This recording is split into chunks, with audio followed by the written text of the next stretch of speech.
ناسک کے T C S unit سے متعلق اس معاملے کو سوشل میڈیا اور ٹی وی مباحثوں میں کارپوریٹ جہاد اور منظم تبدیلی مذہب کے طور پر پیش کیا جا رہا تھا، فیکٹ فائنڈنگ رپورٹ نے اس بیانیے کو کمزور کر دیا ہے۔ ایسوسی ایشن for protection of civil rights یعنی اے پی سی آر کی رپورٹ کے مطابق ادارے میں 180 ملازمین میں صرف 7 مسلمان ہیں، جو کسی منظم مہم کے دعوے کو مشکوک بناتا ہے۔ ابتدائی شکایت بھی کسی متاثرہ فرد کے بجائے ایک بیرونی شخص نے درج کروائی تھی۔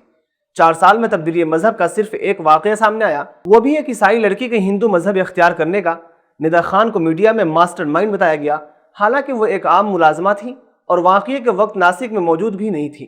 پولیس کی 40 دن کی نگرانی میں بھی کسی منظم سازش کا ثبوت نہیں ملا، لیکن سوشل میڈیا پر معاملے کو بڑھا چڑھا کر پیش کیا گیا۔ یہ واقعہ ظاہر کرتا ہے کہ بغیر ٹھوس شواہد کے کسی معاملے کو مذہبی رنگ دینا نہ صرف گمراہ کن ہے بلکہ سماجی ہم آہنگی کے لیے بھی نقصان دہ ہو سکتا ہے۔ اس پوری داستان کا سب سے اہم سبق یہی ہے کہ عدالتیں اور قانون شواہد کی بنیاد پر فیصلے کرتے ہیں، نہ کہ سوشل میڈیا کے شور یا جذباتی نعروں کی بنیاد پر۔